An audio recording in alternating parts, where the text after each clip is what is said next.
Hi guys, welcome back to Prospect Channel TV. Thank you for always stopping by. If you're just joining us for the first time, please kindly subscribe to this channel and don't forget to give us a thumbs up, abeg.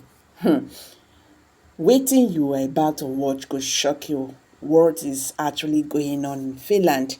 The Finland government versus Simon Ekpa and Nigerian government. Okay guys, let's go there. I will be right back. Thank you.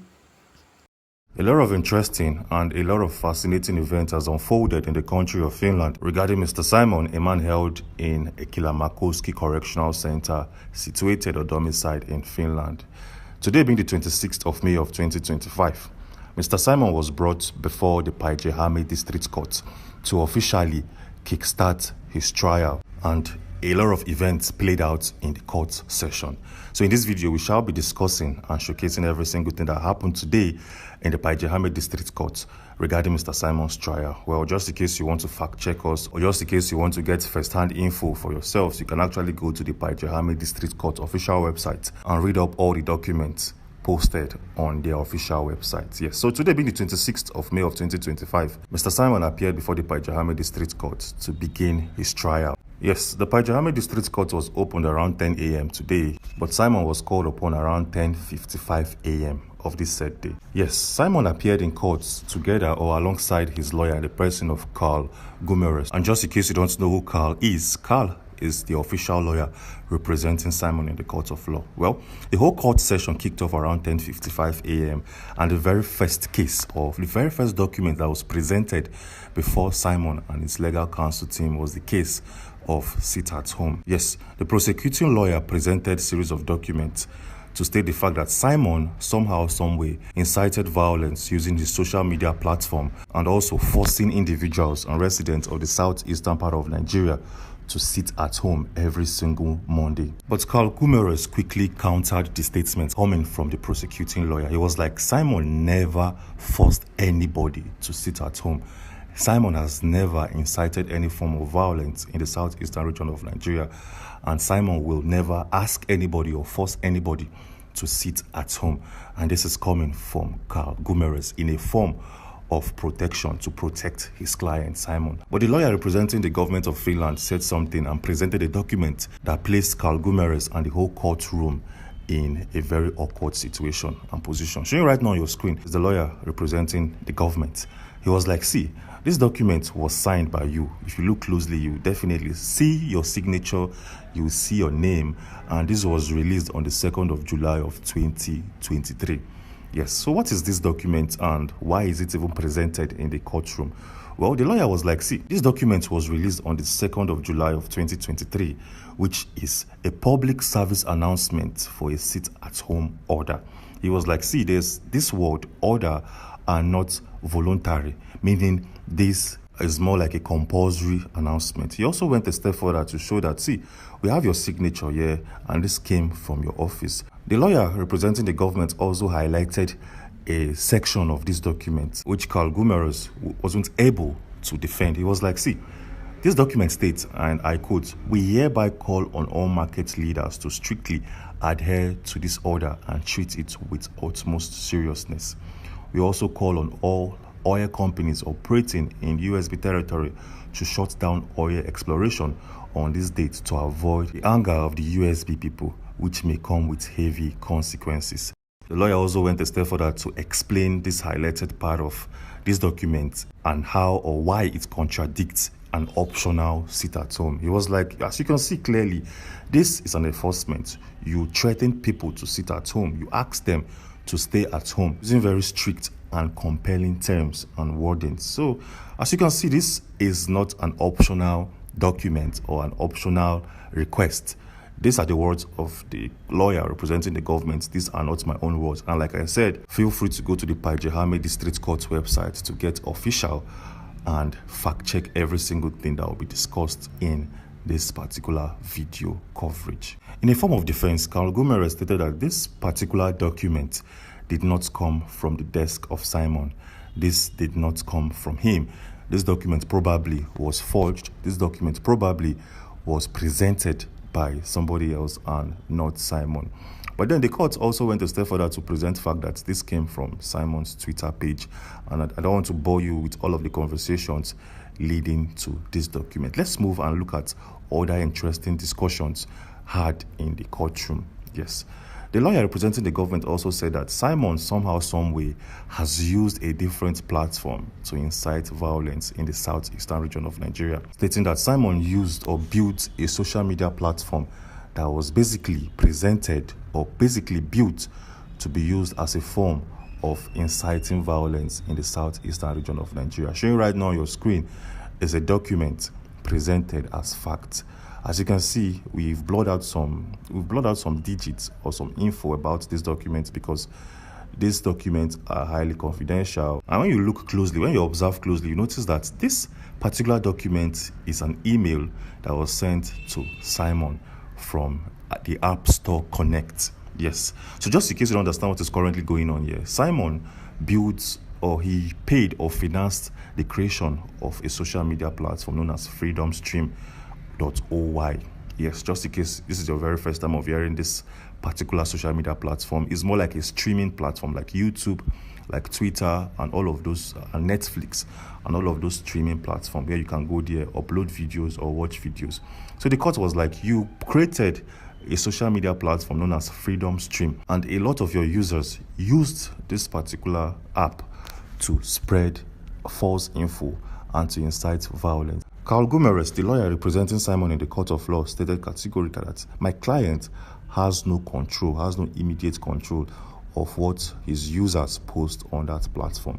He was like, my client built this website or built this app. He paid for the creation of this app, and users can actually go there and upload whatever they want to upload. He has no immediate restrictions on this website or this app. He only take down videos if users flag down a particular upload. And the lawyer representing the government said negligence is not an excuse in the court of law, that you cannot use negligence to defend the fact that your own product has been used wrongly. Well, they had some back and forth, they had some conversations and all of those stuffs, which got really boring. But then the lawyer representing the government came out to present a tweet from Simon. Showing right now on your screen is a screenshot of that particular tweet where he said, this was released on the 28th of October of 2024. It states, breaking, the game-changing USB app about to hit the App Store. And the lawyer was like, as you can see, this came from your client. Your client founded and created this app, and he's the CEO of FreedomStream.OY. And that app or streaming platform has been used to incite violence. And these are the words of the lawyer from the government. These are not my own words. I'm only here to give you the update and to share the news with you, analyzing every single thing that has been discussed today in the Paijehame District Court. Anyways, moving on swiftly, let's take a look at the most interesting parts of the whole court session today, because a lot of things were discussed, and if we really want to showcase everything from the Paijehame District Court, we'll probably spend more than 1 hour in this video coverage, but we're trying to summarize every single thing and make it easy for consumption and for understanding. And that is why we'll make this video very, very short and not 1 hour as the case may be. Yes. So the lawyer representing the government said that Simon has used his social media platform to incite violence and also used his social media platform to sponsor terrorism in Nigeria in different ways, in different shapes, and in different forms. The lawyer of Simon said, how can you say my client has influenced or sponsored issues or incidents in Nigeria? It doesn't make sense in any way, shape, or form. You cannot just come out and make allegations or place allegations on my client when you don't have proper evidence to back up your claims. And the lawyer from the government said, okay, in subsequent court sessions, I will definitely show you proof. I will definitely present proof and evidence, dissect them for you to see and understand. But then he presented something to the courtroom. He presented a full breakdown of Simon's activities on Twitter. I'll show you right now on your screen is a full breakdown coming from the lawyer representing the government, where he detailed Simon's full analytics. When you look down, when you scroll down to the bottom section of this screen or this page, you see that Simon has released over 5,582 tweets so far, and he has gathered over 226 million views and 20 1.8 million engagements and 11.4 million reactions. And this is coming from January of last year to September of last year only, as you can see on the left-hand corner of your screen. So the lawyer was like, see, your client has used his social media platform to incite violence. He also presented a series of tweets to the courtroom and to the court sessions. He showed a lot of tweets, which I will definitely not bore you with. But if you want to see those tweets, and really understand the gravity of what is happening right now, you can go to the Pajami District Court website and get full info for yourselves. But then moving on swiftly, the lawyer representing the government came out to make a very, very strong allegation that will probably take Simons 2 steps backwards. Yes, he made a statement that would take Simon 2 steps backwards. So what did this man say, and how will it affect Simon? Well, showing right now on your screen is a tweet coming from the USB whatever Twitter page released sometime last year. It states, all USB in Zoo Army that wishes to defend our motherland USB should send me a message at, and the number was enlisted in that tweet. Yes, the number was enlisted. We had to blur out some sections of that number so as to stay in line with YouTube terms and service concerns. Yes, so the lawyer said that after thorough investigations were carried out, after the National Bureau of Investigations investigated and looked into this number, they noticed that it's attached or linked with Simon. Yes, they claim that this number was once upon a time used by Simon, and that is why he's asking any individual, any USB citizen in the Nigerian army should resign and come back and serve their motherland. The lawyer also said that this is a clear form of terrorism. Yes, you can't ask individuals acting in the country's army to leave their army and fight against the army. That this is a clear form of terrorism and whatsoever. And that is the claim from the lawyer. But Simon's lawyer, Carl Gumera, said this tweet or this post doesn't mean anything. We cannot lay basis on a tweet coming from a very different handle and not the handle of Simon. It was like, this doesn't make any sense. And how can you say a number here, showing right now on your screen, is linked with my client? He's asking the court to prove it. He's asking the court to present documents and present facts that this number is linked with Simon. But then, the lawyer from the government gave a little bit of facts and a little bit of details coming out from this number's WhatsApp. Showing right now on your screen is a conversation that was sent to that particular number, which many claim that Simon was a recipient of this particular number or this particular info. When you look closely, you notice that an individual was calling for help. You can pause this part of the video to read up and understand. If you want to see what is currently going on here, you can pause this video, read and understand. They were like, see, this message was sent to your client. Somebody was asking for assistance. Somebody was asking for help. An individual who joined your army has been gunned down, and the other one is currently being hunted down. They were like, as you can see, this is the number enlisted in this particular tweet, and this is a conversation from that particular number. So the question here, how did the government manage to get this tweet? When you look closely, when you look at this particular conversation, it's not a screenshot.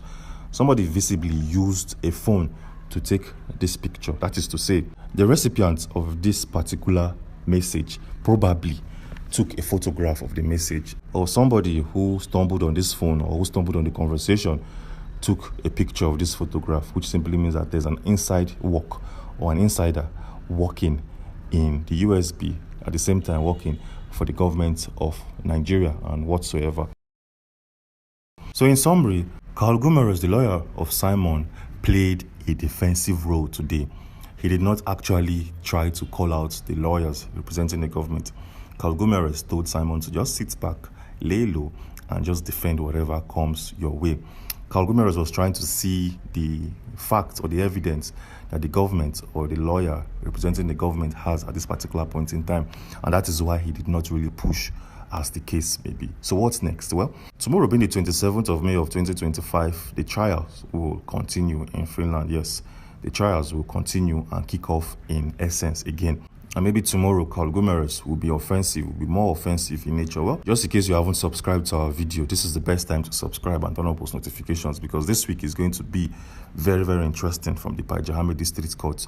A lot of conversations will be held throughout this week, and I'm pretty sure you don't want to miss out. So do well to subscribe and turn on post notifications. Well, moving on swiftly. In our previous video, we showcased the fact that a Finnish company that secured a mega deal in Nigeria, Lagos, Nigeria to be precise, has received a lot of unexplained events. Yes, a company that secured a mega deal, a $1 billion deal in Nigeria, a Finnish company, has witnessed a lot of downfalls and a lot of collapse of that particular company in Finland. Yes, well, Alright guys, thank you very much for staying to the end of this video. So what's your take on this? Please share this video, make it go viral, so that Nigerians, particularly the Biafrans, will understand what is happening concerning this Simon Ekpa's case in Finland. Thank you. Bye for now.